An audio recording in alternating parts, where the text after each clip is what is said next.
Summertime is in full swing, and for my friends and family, this can mean only one thing: barbecue sessions. A few days ago, we had a bunch of friends over and we prepared a large barbecue. It was more than 3 kilograms of meat, and we had variety of cuts, not only steak, but also other meats. Today, I thought it would be fun to share some of the tips and tricks that I like to apply to my barbecue sessions. It's pretty hot out here, so let's go inside, grab a cold one, and go over some of the tips and tricks that I have for grilling steak. There were quite a few things that worked really well on that party, and if you're planning on grilling this summer, I think I have a few tips for you. Like in my first video, I have split this one into 3 sections: the preparation, cooking, and serving. So let's get into the first one. Before we even think about steak, let's prepare the grill.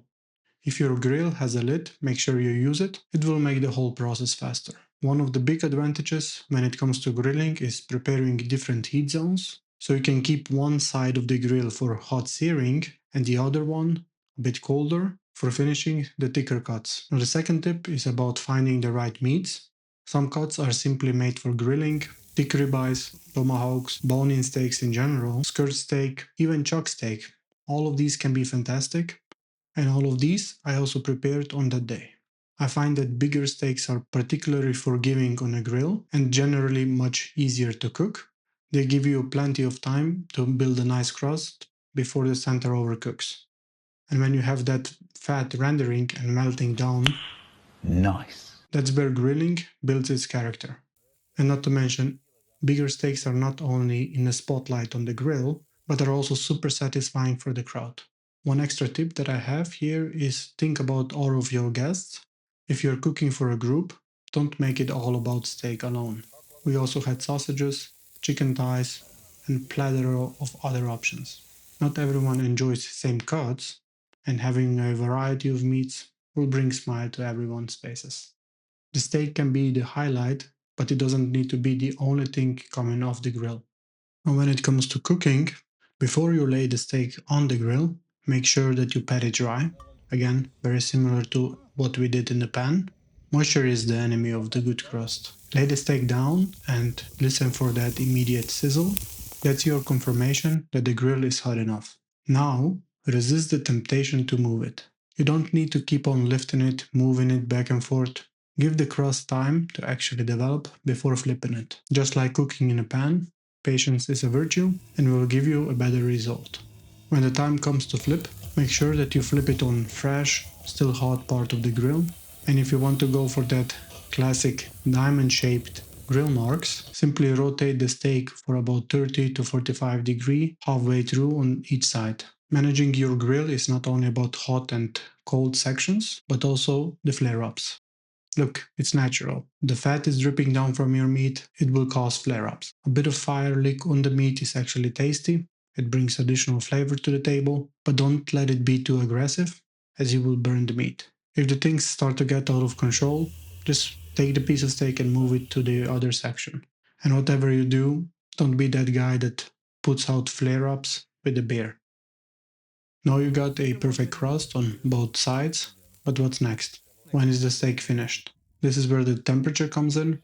Now I don't usually use a thermometer when I cook inside, so in a pan, but when on a grill, I like to use one. You see, every grill is different, but not only that, also the conditions, the wind, the outside temperature, all of these affect how your steaks cook.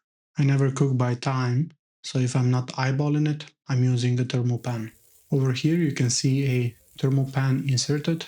This one was there for the whole time. This basically eliminated any sort of guesswork from when that steak is done. Okay, so our steaks are finished. Time to serve. Once the steaks come off the grill, let them rest first of all. I like to give them 5 to 10 minutes. That's usually enough. Just those few minutes allows the meat to rest a bit, redistribute the juices a bit, so it doesn't go all spilling on the table when you're trying to cut it. Now for your bone-in steaks, I first like to remove the bone and then cut into smaller, manageable, bite-sized pieces. Of course, this is a big crowd pleaser, so everybody wants to take a bite, quite literally. The thicker the steak, the thicker the cuts that I make. And here I'm being super careful when I'm cutting the skirt steak and the flank steak. I'm making sure that I'm slicing against the grain and not with the grain. This makes cuts like skirt steak 10 times more enjoyable and way more tender. This way, even this cheap cut of meat can feel like a prime cut for a fraction of the price. We have grilled quite a few different cuts that afternoon: ribeye, chuck steak, tomahawk, skirt steak, and although they are all delicious, in all honesty, if I had to choose one cut for the rest of my life, it's gotta be the ribeye. It has a perfect ratio of meat to fat, that way it stays nice and juicy, and it allows you to build that really nice crust over the fire. But in the end, my biggest satisfaction was that every single steak disappeared in seconds and nobody really complained. Now, if you have watched the first episode in this series of how to prepare a steak in a pan that is of restaurant quality, you will notice that there are some similarities, or the fundamentals of good steak preparation still hold true, but the grill definitely has some advantages. The main one being the live fire. This brings a whole another note to the flavor of the steak or the meat in general, but it also gives you more flexibility when it comes to heat zones and can accommodate larger cuts. In the end, whether you're cooking for yourself or a big group of friends, great steak is not about expensive equipment or complicated techniques. It's about understanding few simple fundamentals and repeating them consistently. If you haven't seen the first episode of my steak series of how to prepare a restaurant quality steak at home, I would definitely recommend watching that one next. And in the next episode, I'm preparing one of the most special cuts of meat that I have ever prepared. If you would like to see that one, make sure you're subscribed. Thanks so much for watching, and let me know, do you prefer a pan or grill method? Meat, weights, and a calm mind.